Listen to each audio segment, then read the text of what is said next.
Fala pessoal, seja muito bem-vindo e muito bem-vinda ao nosso Chácara Talk, o nosso espaço de conversas aqui da Chácara Primavera.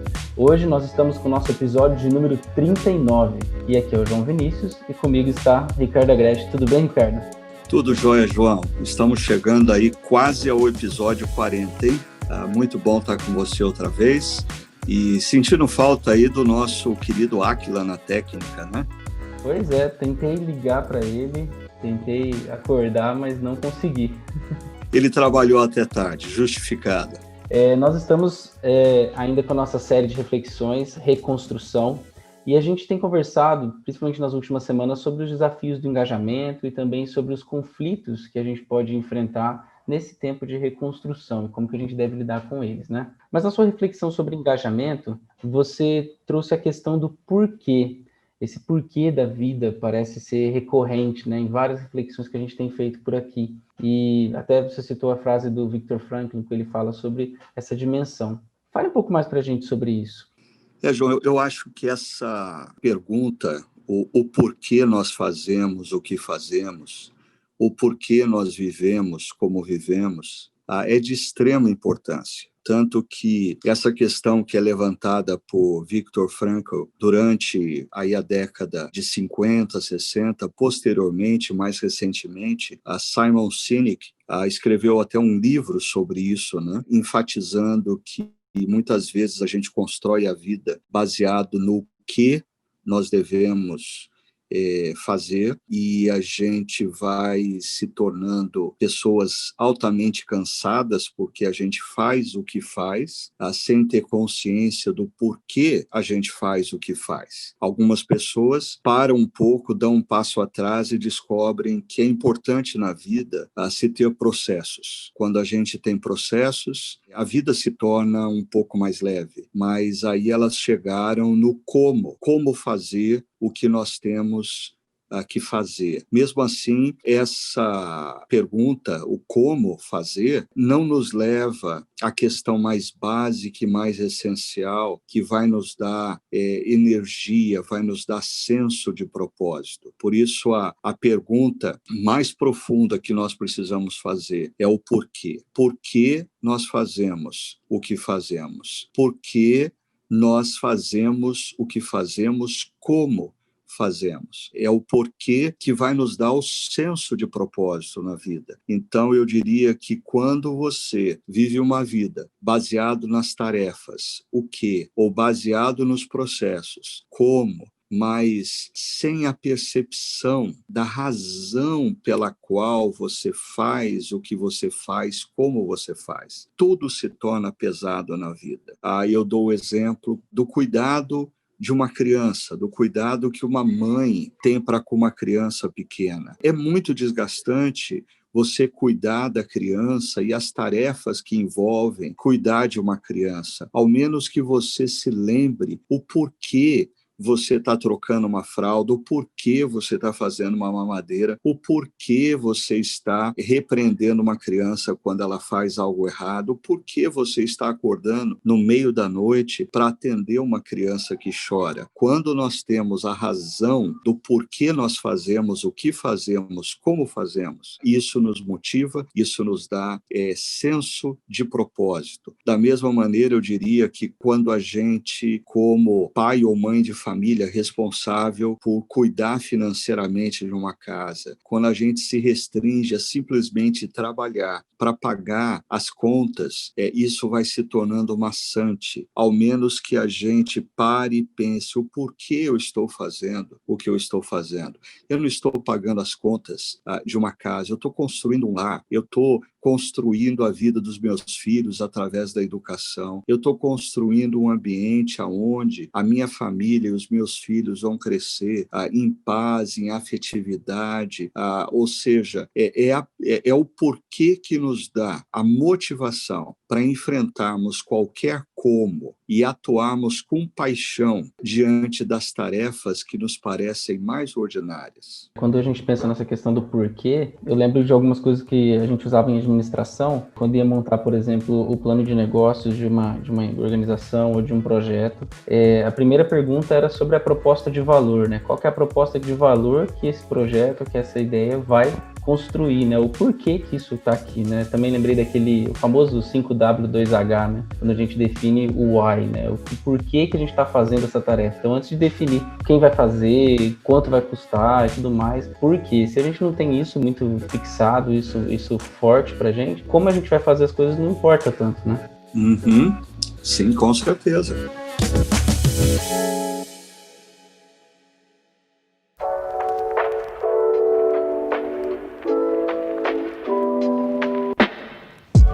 Ricardo, eu queria também que você falasse mais para a gente, porque nessa reflexão, quando a gente pensou sobre o porquê, você também trouxe a questão do engajamento, sobre a gente se engajar numa causa, sabendo por que a gente está fazendo isso. Então, explica para nós essa relação da questão do porquê e do engajamento. Alguém já disse que se você quer fazer com que homens e mulheres construam navios, embarcações, não dê a eles um manual de instrução sobre como construir um navio. Pelo contrário, você deve contar a eles histórias dos grandes navegadores, histórias das grandes descobertas na navegação, histórias das grandes aventuras vividas por aqueles que encararam os mares.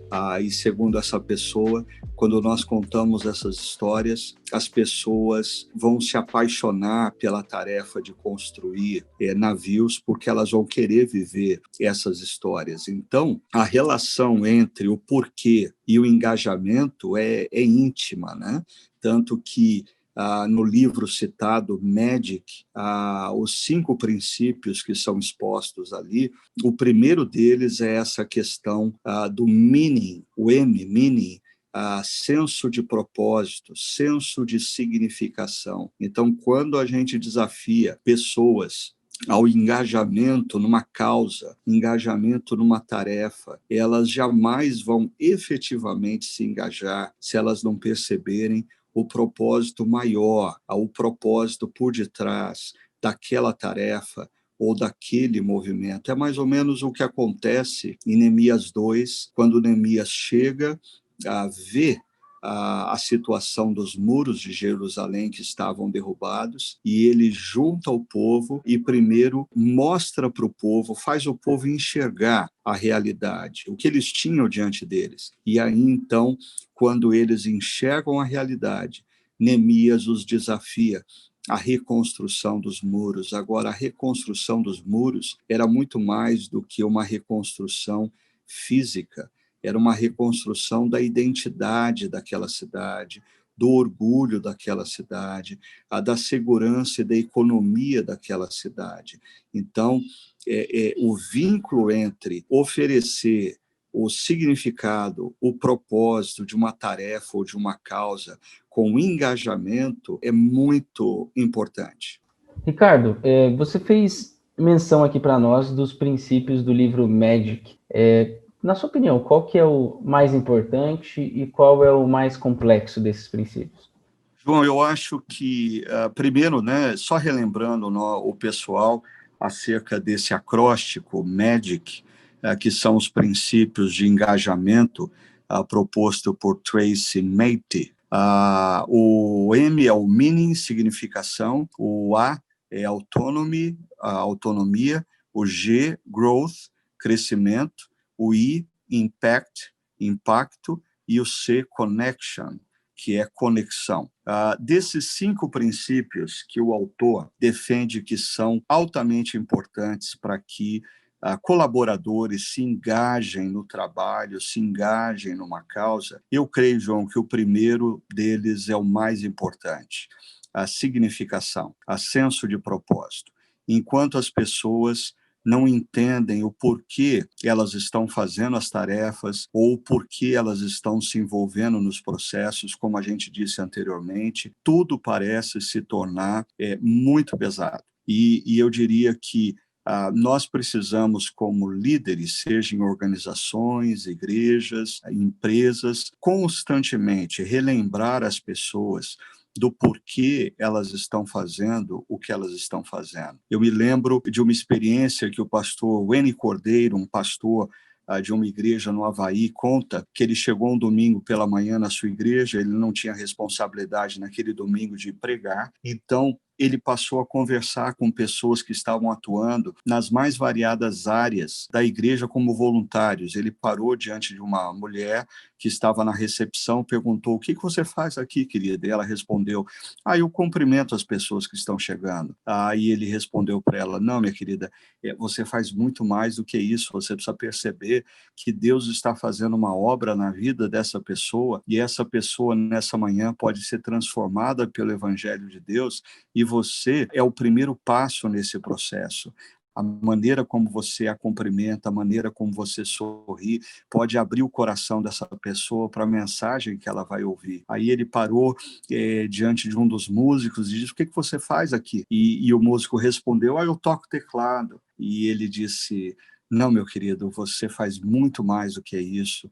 Você é instrumento de Deus para sensibilizar pessoas e para abrir a mente e o coração das pessoas para que elas compreendam e se rendam ao evangelho transformador de Jesus. E assim ele foi mostrando para os mais variados voluntários daquela manhã que o que eles estavam fazendo era bem mais do que eles enxergavam.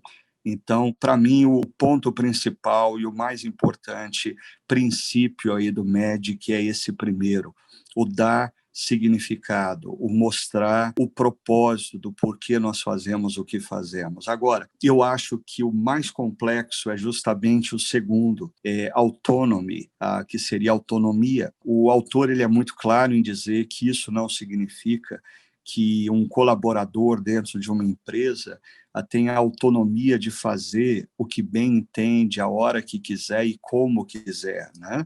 Se uma pessoa é funcionário do departamento de marketing da Nike, ele deve fazer propaganda dos tênis da Nike, dos produtos da Nike, não importa se ele sonha e gostaria de fazer propaganda dos computadores da Apple, ele é funcionário da Nike, ele precisa, então, existem parâmetros aí, mas quando o autor fala de autonomia, ele fala da importância do colaborador participar do processo de construção após estabelecidos parâmetros do que ele deve fazer e quando ele deve entregar, mas ele deve participar da forma como ele vai construir esse trabalho, esse produto.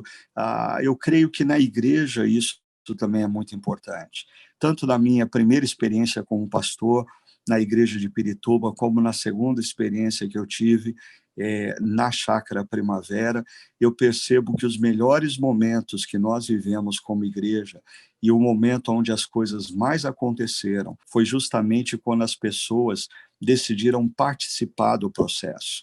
Quando nós desafiamos homens e mulheres que não são pessoas remuneradas a se engajarem, e eles passaram a participar da criação da igreja, da criação dos ministérios, da criação de tudo que a gente fazia, e sempre esses momentos são momentos muito ricos. Agora, por que então a autonomia é, para mim, a questão mais complexa? Porque, por outro lado, nós vivemos numa cultura que eu tenho salientado sempre, onde a autonomia é o grande ídolo de uma geração. Nós estamos vendo um momento onde uma geração busca, nas mais variadas áreas da vida, autonomia. É por isso que o casamento tem se tornado um desafio tão grande, porque o casamento desafia a nossa autonomia para a construção da interdependência. A gente precisa abrir mão da autonomia para construir uma relação conjugal consistente. A autonomia inviabiliza a construção de uma igreja que tem unidade na missão, porque cada um quer fazer do jeito que quer, quando quer e da forma que quer. Eu gosto sempre de pensar no texto que nós temos refletido de Neemias, e é impressionante como Neemias e o povo de Jerusalém constroem ou reconstroem os muros em 52 dias. Eu diria que hoje em dia, bem possivelmente, seria impossível a reconstrução dos muros em tão pouco tempo, porque cada um ia querer discutir a sua parte do muro, ia discutir a ideia que tinha acerca do muro, e eles iam gastar tanto tempo discutindo qual seria a extensão do muro, qual seria a largura do muro, qual seria a altura do muro, qual seria o material usado na reconstrução do muro, que bem possivelmente a reconstrução desses muros hoje em dia duraria talvez 4, 5 anos, e muita gente ia terminar aborrecida, sem falar uma com a outra, devido a essa idolatria que nós temos pela autonomia. Eu acho que, como cristãos, nós precisamos perceber que esse é um elemento da nossa cultura que tem inviabilizado inúmeros dos nossos relacionamentos, tem inviabilizado a construção de uma relação saudável entre pais e filhos, tem viabilizado a construção de relacionamentos duradouros no casamento, tem viabilizado que comunidades cristãs se engajem na missão. E só terminando, João, uma coisa importante da gente mencionar. Quando a gente fala de unidade, a gente não está falando de uniformidade. Pessoas certamente têm opiniões diferentes sobre determinados assuntos, mas nós precisamos exercitar o nosso coração, apesar de não concordarmos uns com os outros em questões periféricas, nós temos a capacidade de nos engajarmos com paixão na missão essencial, na construção da missão essencial. Então, por um lado, o senso de propósito, senso de significado, para mim, certamente é o mais importante, mas a autonomia, ao mesmo tempo que ela é um princípio fundamental no processo de engajamento, ela hoje em dia se confunde grandemente com esse valor da nossa cultura que inviabiliza o engajamento em causas comunitárias, que inviabiliza o engajamento em relacionamentos duradouros como o casamento.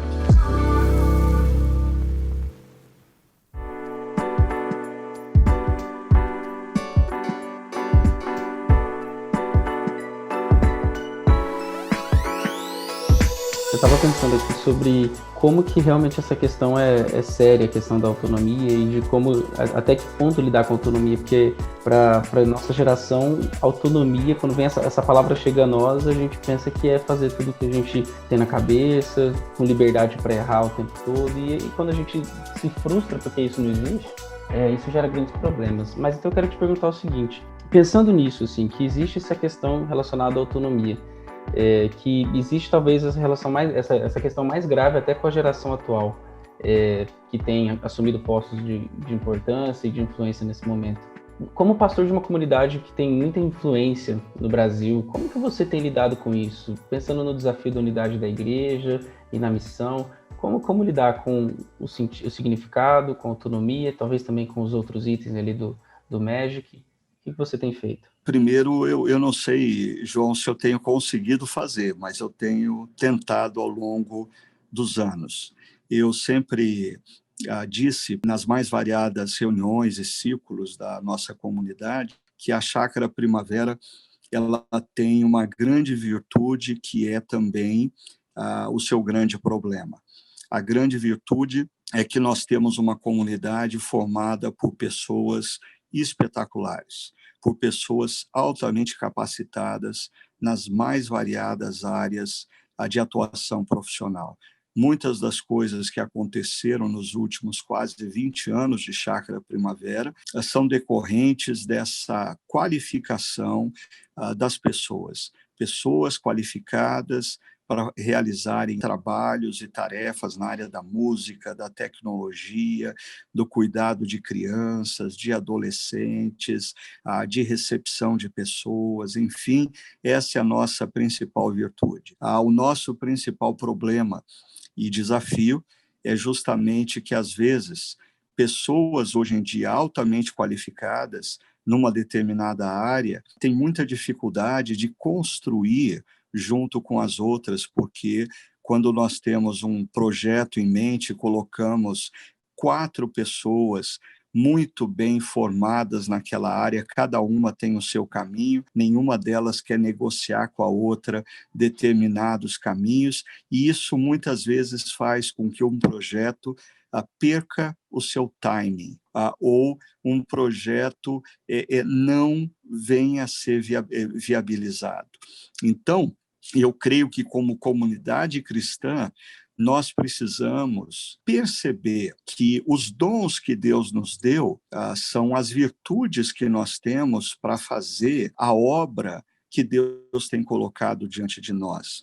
No entanto, a percepção de que Deus deu dons a outros também, e que o que o outro diz, a opinião do outro, ela contribui num processo de construção, e a gente precisa fazer isso sempre com muito cuidado para que a discussão não se torne o empecilho para a execução. Então, eu acho que a gente, quando lê a Bíblia, lê Neemias capítulo 3, a gente fica surpreso, mas nós precisamos lembrar que ali nós estamos inseridos numa cultura coletivista, onde os interesses da comunidade estão acima do indivíduo. Hoje, nós vivemos numa cultura hiperindividualista, onde é muito difícil o indivíduo abrir mão do seu conforto, abrir mão da sua opinião para contribuir com a comunidade, com o coletivo. Mas nós precisamos perceber, em meio a isso, que, por um lado, Deus nos valoriza como indivíduos. Ele nos chama pelo nosso nome. Desde a nossa formação no ventre materno, Deus tem observado a construção da nossa individualidade. No entanto, nós que fomos criados à imagem e semelhança de Deus, precisamos perceber que a nossa individualidade só faz sentido quando nós vivemos em comunidade, como Deus Trino, né? O Pai, o Filho, o Espírito Santo são pessoas da Trindade que vivem eternamente em comunidade. E eu diria que hoje a nossa cultura individualista, ela tem deformado a nossa individualidade, porque a nossa individualidade, nós só sabemos exatamente, ganhamos consciência de quem nós somos, as nossas virtudes e as nossas limitações em contato com o outro, na vida comunitária. Então, essa é uma ênfase que ao longo de quase 20 anos eu tenho procurado dar à nossa comunidade, de que viver em comunidade não é uma opção para o discípulo de Cristo, é parte integrante da vida daquele que se diz, que se afirma discípulo de Cristo. Viver em comunidade não é tão mais fácil como a gente imagina do que viver isoladamente. Às vezes, a vida em comunidade traz para a gente desafios, porque a gente precisa construir junto com o outro e não necessariamente construir do jeito que a gente quer, mas ela é imprescindível para esse equilíbrio entre uma individualidade sadia, uma individualidade que reflete a imagem de Deus, porque aprende a viver e a compartilhar das suas virtudes e ser acolhido nas suas limitações no contexto comunitário.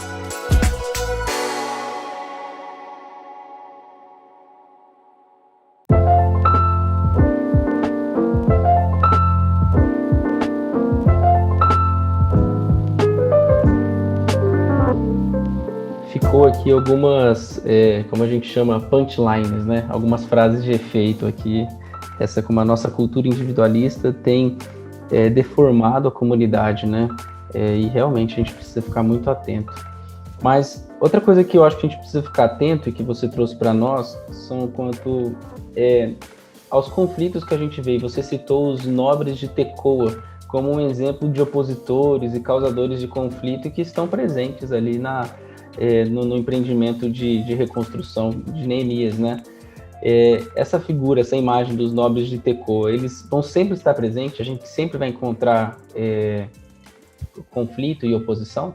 É interessante a sua pergunta, João, porque alguns meses atrás eu acordei numa manhã e eu estava muito frustrado, com a minha liderança, estava muito frustrado com a minha posição como pastor, pensando, e o primeiro pensamento que me veio foi, como eu estou distante da liderança de Jesus, como eu gostaria de ser um líder mais parecido com Jesus. E aí, era bem cedo e eu fui movido a reler os evangelhos, pensando como que era a liderança de Jesus.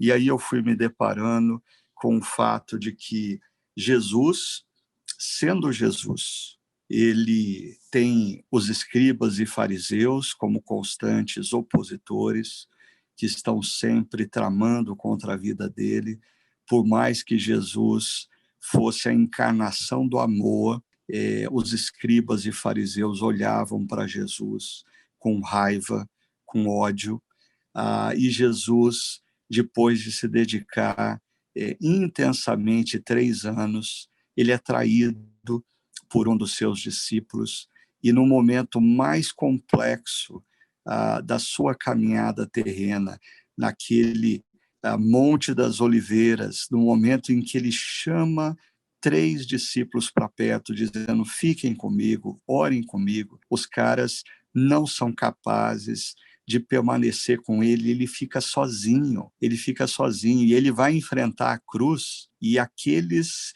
que sempre estiveram com ele o abandonam. Ou seja, naquela manhã Deus falou comigo: peraí, você quer ser um líder como Jesus?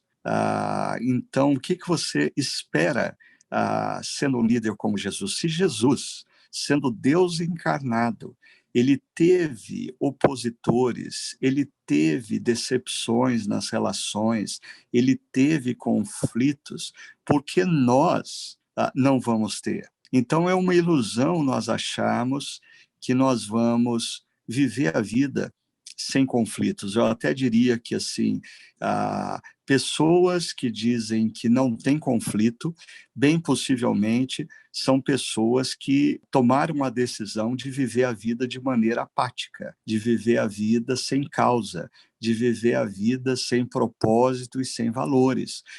Por isso elas não têm conflito com ninguém, porque todo mundo que está à volta delas se sobrepõe e elas não têm nenhuma opinião, nenhum propósito, nenhum valor norteador para a sua vida. Agora, quando nós queremos viver a partir de um propósito, a gente vai ter que aprender a conviver com conflitos. E os nobres de Tecoa representam ali no capítulo 3 aqueles que não colaboraram. É uma lista imensa em Neemias capítulo 3 de todos aqueles que colaboraram com aquela obra.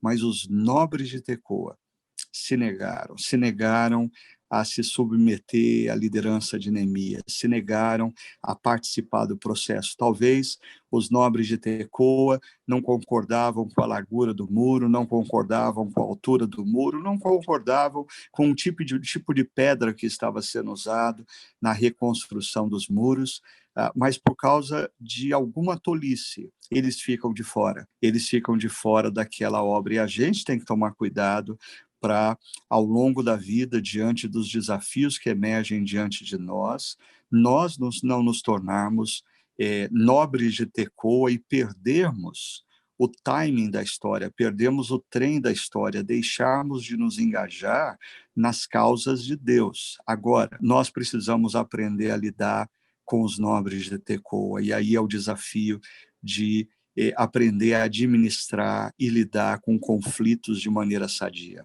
Aproveitando essa ideia dos conflitos e da oposição, a gente teve na nossa última reflexão esse tema emergindo, né? Sobre como que a gente pode lidar com o conflito tanto quanto a gente é alvo do conflito, mas também quando a gente, às vezes, também gera o conflito, né? E tem uma pergunta que a gente recebeu aqui na internet que diz o seguinte: me identifiquei muito com a forma como Neemias conduziu a situação, oração, sinceridade, missão. Porém, os versículos em Mateus, eu vejo os versículos em Mateus 18, 15 e 17, aqui eu abro no parênteses para falar o que esses versículos dizem, né? Que é aquele, ora, se teu irmão pecar contra ti, vai repreende entre ti, se ele ouvir, ganhaste teu irmão, e tudo mais. Esses versículos, ela diz que esses versículos deixam incomodada com a postura diante dos conflitos. Então a pergunta é, qual a diferença entre os problemas enfrentados por Neemias, difamação, desprezo, criação de confusão, e a ofensa, o pecado ao qual Jesus se refere aqui? Ok, excelente pergunta. Eu creio que quando a gente olha para Neemias, Neemias está enfrentando uma oposição e os seus opositores não podem ser considerados irmãos, não podem ser considerados parceiros que estão cometendo um erro e discordando de alguma coisa. Os opositores de Neemias, eles tramam contra Neemias, eles tramam contra a missão, e eu diria que Sambalá, Tobias, Gessé e outros ali seriam chamados pelo livro de Provérbios como insensatos, como tolos, né? E o livro de Provérbios, em Provérbios 23, verso 9, diz: não vale a pena conversar com um tolo, pois ele despreza a sabedoria do que você fala. Então, às vezes, quando nós temos um conflito com uma pessoa que é insensata, uma pessoa que é tola, não vale a pena a gente abrir diálogo. Isso só vai gerar maior chateação.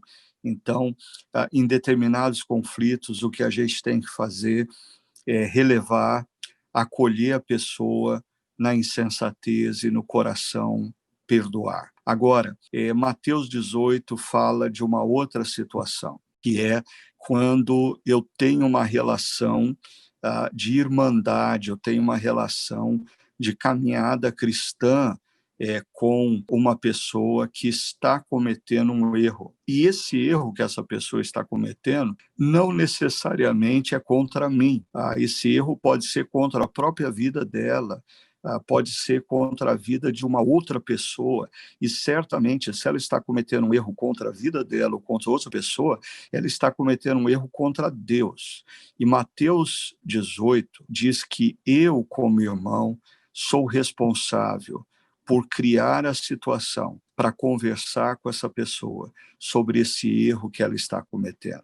E eu acho que isso é um grande desafio para nós, como brasileiros, porque, como eu disse na última reflexão, nós brasileiros temos muita dificuldade em tratar a verdade nas nossas relações. Eu já fiz menção algumas vezes de situações em que eu ouvi de uma pessoa: fulano está cometendo um erro e isso vai acabar com o casamento dele.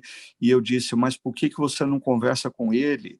Aí a resposta que eu recebi foi: nós somos amigos demais para ter uma conversa desse tipo. Eu falei: mas que coisa estranha, que tipo de amizade nós temos que não comporta conversas cruciais? Quantas vezes eu percebo relacionamentos assim, de pessoas que se dizem amigas, pessoas que se dizem companheiros de caminhada cristã, mas não tratam sobre assuntos sérios, não são capazes de se confrontarem quando existe erro. Nós não temos o direito de conversar com o outro sobre o erro do nosso irmão. Nós temos, sim, a responsabilidade de irmos na direção do nosso irmão e apresentarmos a ele o erro, confrontando e convidando ao perdão ou ao arrependimento.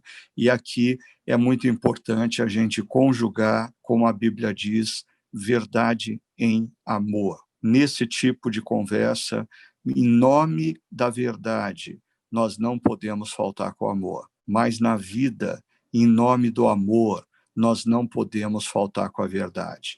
Nós temos que ir na direção do nosso irmão e colocar diante dele o erro que ele está cometendo, convidando-o em amor ao arrependimento. E a palavra de Deus diz que, se ele se arrepender, nós reconquistamos, nós ganhamos um irmão.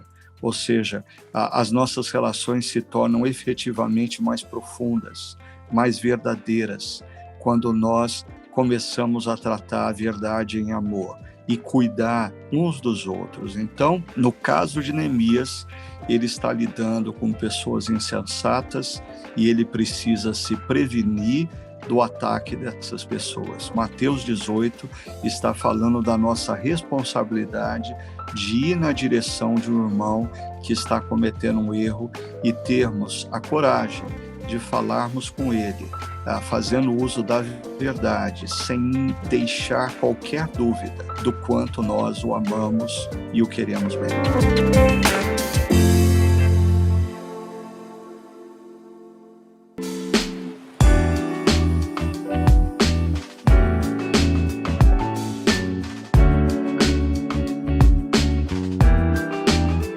Muito bom, Ricardo. Eu acredito que saber diferenciar essas duas coisas, né, ajuda muito a gente ajuda muito a gente a entender qual que é o nosso papel, qual que é a nossa reação quando a gente está lidando com uma situação difícil, um conflito, uma oposição. Mas tem uma outra pergunta que a gente recebeu aqui pela internet que diz o seguinte: como funciona quando a nossa oposição não quer nos fazer mal de forma voluntária, mas acaba fazendo? Nós devemos pedir sabedoria para nos afastar deles ou suportar? Isso depende do nosso grau de intimidade para com essas pessoas? Eu acho que esse cenário que é apresentado por essa pessoa, ele é comum, né? Às vezes, uma pessoa, ela com as suas atitudes, com as suas palavras, ela nos causa um mal e ela não se dá conta do mal que ela está nos causando. Então, aí eu diria o seguinte: se essa é uma pessoa com quem nós temos um nível de intimidade, nós precisamos ir ao encontro dela, sentar com ela e dizer para ela: olha, eu não sei se você tem feito isso conscientemente, eu acredito que tem sido inconsciente, mas a maneira como você tem se colocado, a maneira como você tem se portado, tem me feito mal, tem me agredido. Eu me lembro de uma situação onde um amigo muito querido postou algo no Facebook e o post dele fazia, de certa forma, menção a uma decisão que eu havia tomado. Ele não mencionava o meu nome, mas eu percebia que era uma crítica a uma decisão que eu havia tomado. E as pessoas mais próximas certamente sabiam acerca do que ele estava falando. E aquilo, assim, me feriu e eu fiquei chateado e eu decidi marcar um café com esse amigo e nós sentamos. E uma das primeiras perguntas que eu fiz para ele foi: há quantos anos a gente se conhece? E ele disse: há mais de 20 anos. E eu disse para ele: olha, aí eu estou numa idade que eu descobri que eu não vou ter tempo de fazer mais amizades tão antigas como a nossa. Por isso eu não estou disposto a abrir mão da nossa amizade. E por isso eu queria conversar com você que o que você fez gerou em mim um mal-estar e eu me senti ofendido. E ali a gente pôde conversar sobre aquilo e dissipar qualquer dúvida e a gente se reconciliar. Agora, às vezes nós estamos diante de uma pessoa que está nos ferindo com uma postura e a gente não tem a intimidade com essa pessoa para abordá-la, e abordá-la pode gerar um problema ainda maior. Aí, no caso, eu acho que a gente precisa descobrir uma distância razoável para que o que essa pessoa faz não continue a nos ferir, não continue a nos atingir. É claro, sempre existe a oportunidade de você ponderar se não seria o caso de, então, construir intimidade com essa pessoa para que possa, então, tratar essa questão. Quando a pessoa manda tijolos na nossa direção, a gente sempre tem duas opções: pegar o tijolo e construir um muro, ou pegar o tijolo e construir uma ponte.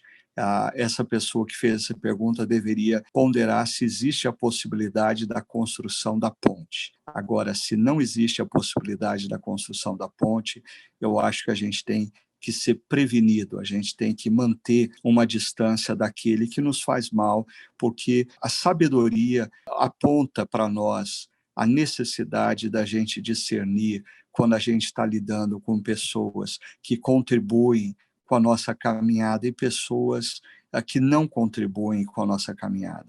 Ouvindo você falar, eu lembro de dois conceitos que você trouxe na reflexão também, que às vezes é difícil a gente ter uma clareza sobre o que de fato é, até porque normalmente a gente tende a se ver como sempre o coitado da história, né? Você trouxe o conceito da oposição injusta e da oposição justa. Mas pensando primeiro na oposição injusta, você pode trazer para a gente algum exemplo? Você já passou por isso? Como que você lidou?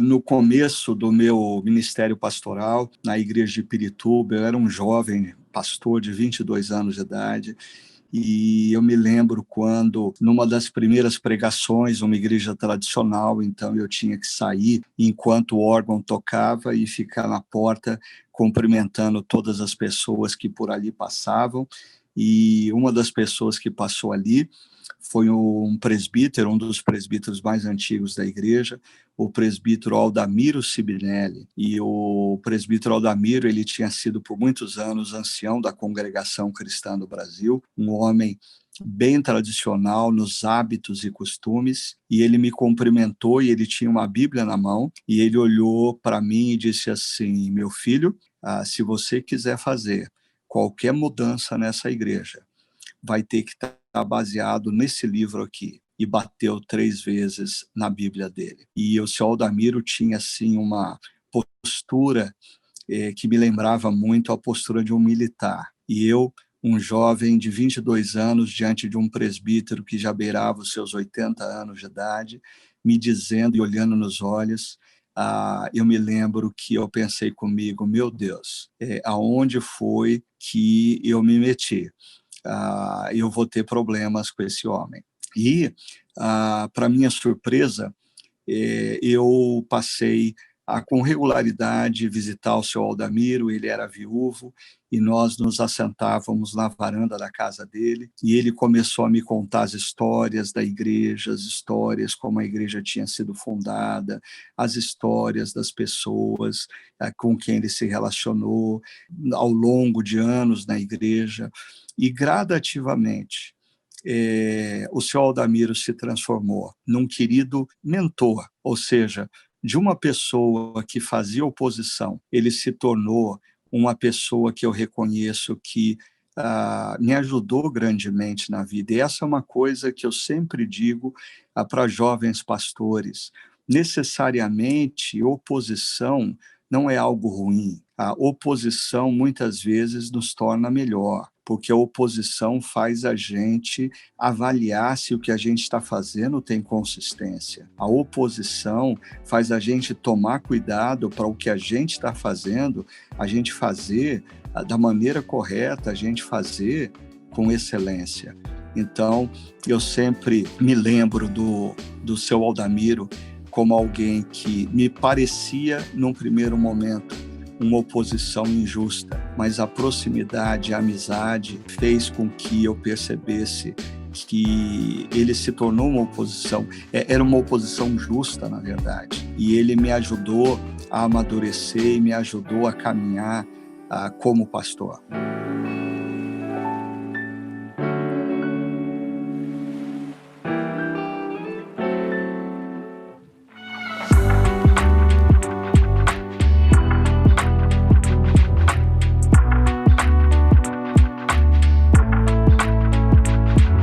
Ricardo, quando você fala sobre a oposição servir para que a gente possa provar algumas coisas, né? Isso é sensacional, porque a gente parece que cresceu numa cultura que tentou blindar a gente, né? E tentou dizer para a gente que as nossas ideias sempre eram muito importantes, de que a gente ia fazer seria sempre sensacional, que todos achariam legal, e não é necessariamente assim, né? E lidar com essa, não só com a realidade da oposição, mas também com talvez uma certa necessidade dela, né? O porquê dessa oposição existir, para a gente é muito significativo, e ver que Deus usa até as oposições para fortalecer e forjar caráteres que vão ser usados na obra e no serviço dele, né? E mesmo quando a gente está lidando com uma oposição explicitamente injusta, porque nesse meu contexto, da minha primeira experiência como pastor, a igreja possuía 10 presbíteros, e um deles, um homem que tinha profundos vínculos afetivos e comerciais com o antigo pastor que havia ficado ali na igreja por 18 anos. Esse homem, durante os 8 anos que eu fui pastor ali, ele fez oposição, e a oposição dele era claramente injusta. Por quê? Porque por mais que eu pudesse fazer, por mais que eu pudesse considerar o pensamento dele, por mais que eu tentasse readequar os meus planos diante das observações dele, ele continuava constantemente se opondo. Isso se revelava muito mais uma oposição pessoal do que uma oposição às ideias, ao projeto. E eu me lembro que essa situação me ensinou muito acerca da mansidão, porque se tratava de uma pessoa mais velha do que eu, se tratava de uma pessoa mais experiente do que eu, não necessariamente sábia, mas ela estava numa posição acima da minha, aos olhos da comunidade cristã. E eu tive que, diante de muitas coisas que essa pessoa dizia ou fazia contra mim, entregar minha causa a Deus e dizer: Deus, cuida de mim, Deus, olha o que ele está fazendo. E eu me lembro que ao longo dos 8 anos que eu pastoreei ali, gradativamente as pessoas ao redor começaram a perceber que a oposição que ele fazia não era uma oposição justa, como a do seu Aldamiro, como eu fiz menção. E gradativamente as próprias pessoas começaram a me defender dele e questioná-lo e confrontá-lo acerca das motivações que o levavam a ser um opositor tão contumaz e de forma tão pessoal. Né? E tudo isso me ensinou acerca de vários princípios que a gente está conversando aqui nesse podcast. A importância de a gente perceber, por exemplo, eu me lembro de pessoas que perceberam que esse indivíduo estava fazendo uma oposição injusta, e elas não se omitiram, elas foram na direção dele no tempo certo e confrontaram a posição dele e disseram: o que você está fazendo não está certo, o que você está fazendo não é justo. Então, todas essas experiências passadas nos ensinam muita coisa sobre aprender em meio à oposição. A oposição justa, ela normalmente tem críticas que nós precisamos considerar. A oposição injusta, ela nos dói mais, mas muitas vezes Deus a usa para moldar o nosso caráter, nos tornar pessoas mais mansas e aprendermos a orar, entregar a nossa causa a Deus e ver Deus levantando pessoas e levantando situações com o tempo para mostrar exatamente quem está com a razão, o que Deus está fazendo em meio a tudo aquilo lá. Eu queria trazer algo que mexeu muito comigo na última reflexão, foi quando você falou sobre perdão.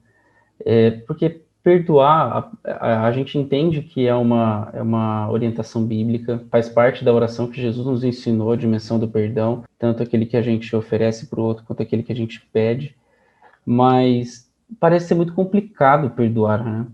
E, assim, de forma muito simples, né? Como perdoar? Que dicas a gente pode ter para que a gente exercite mais a virtude do perdão nas nossas vidas?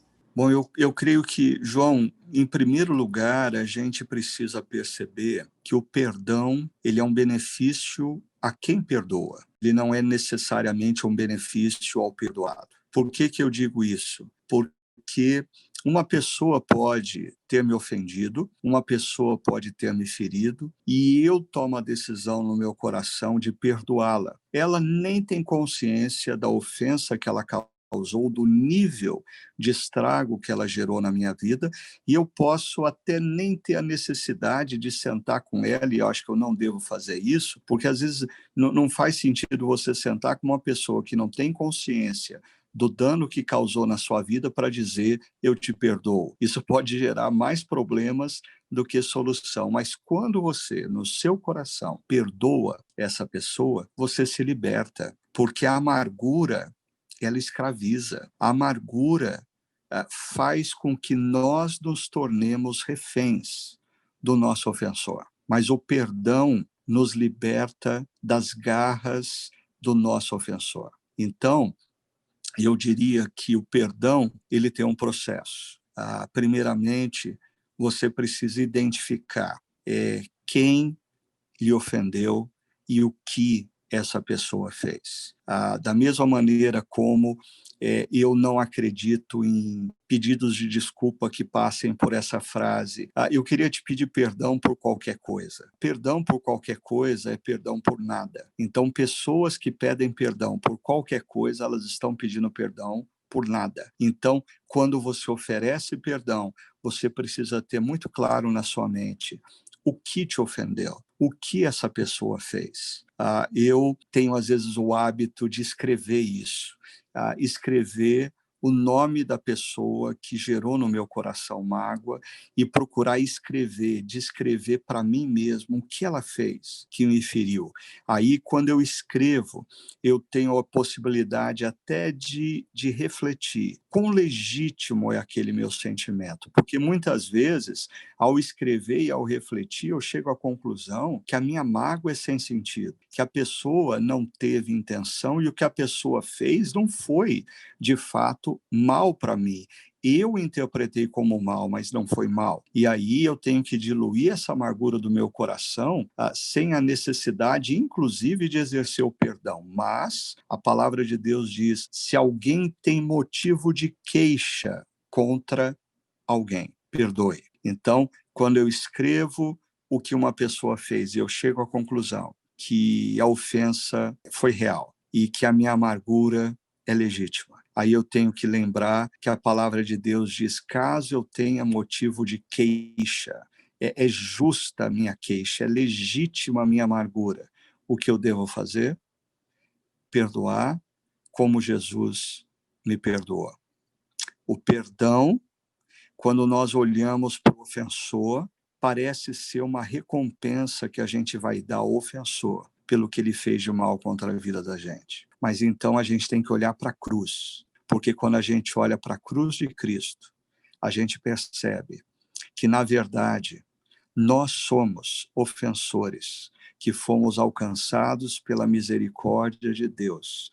E por isso nós oferecemos também misericórdia àqueles que nos ofenderam. Então, olhe para a cruz e, finalizando, João, perdão é uma decisão que a gente toma no coração, mas que dá início a um processo na vida. Por quê? O que eu quero dizer com isso?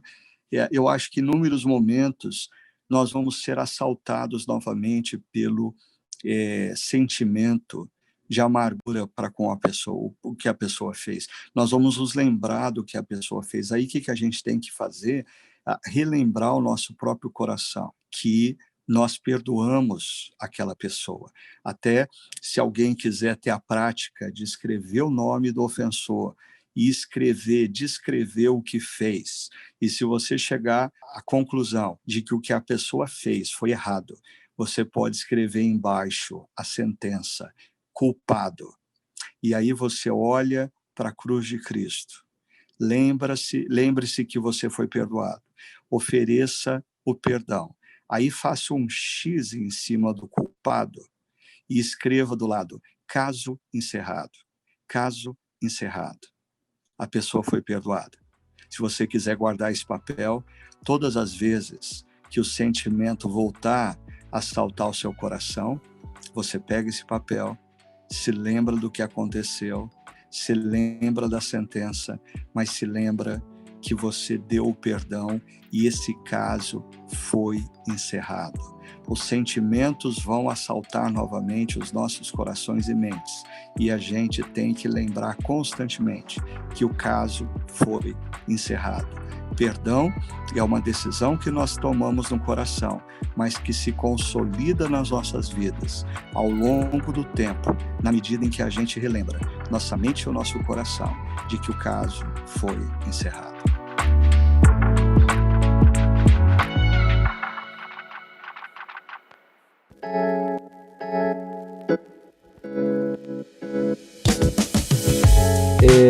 Ricardo, para a gente concluir, fechar o nosso podcast, nós estamos encerrando, para quem está ouvindo a gente na data que esse podcast vai ser lançado, nós estamos encerrando as nossas reflexões com a série Reconstrução.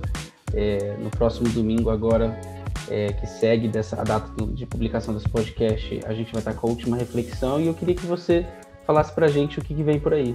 Nós vamos conversar sobre o último momento descrito no livro de Neemias antes da gente ter a notícia de que o muro foi concluído em 52 dias. E esse momento diz respeito a princípios éticos. As pessoas, num contexto de caos, num contexto de crise, elas estão tomando decisões que exploram as outras pessoas. Elas estão tomando decisões que geram injustiças na vida de outros. E aí a gente vai perceber quão importante é, quando a gente está reconstruindo as nossas vidas, seja na dimensão pessoal, familiar, principalmente profissional, a importância de nós não negociarmos os princípios éticos. Nós precisamos reconstruir a vida a partir de princípios éticos consistentes. Porque, senão, vidas que são construídas sobre a imoralidade, sobre a falta de ética, sobre a falta de lealdade, são muros frágeis. É só uma questão de tempo para eles desabarem novamente. Então, a gente vai ver a importância de reconstruir a vida sobre alicerces de princípios éticos sérios, consistentes. Muito bom. Para você que está nos ouvindo e chegou até aqui, muito obrigado pela sua audiência, pela sua participação conosco. Nós queremos sempre, como nós sempre temos falado, se esse conteúdo tem sido bom para você, tem abençoado a sua vida, não deixe ele ficar só para você, mas compartilhe com outras pessoas e mostre, indique a outras pessoas também. E aproveite e siga a nossa comunidade nas redes sociais. Estamos no YouTube, no Instagram, no Facebook. É só você procurar Chácara Primavera, /Chácara Primavera, que você nos encontra e pode nos acompanhar por lá. E tudo que a nossa comunidade tem feito nesse tempo, materiais para crianças e adolescentes, todo o nosso conteúdo online, você acompanha em chácara.org. Está tudo por lá. Um grande abraço, que Deus abençoe muito a sua vida. Até o nosso próximo episódio. Valeu.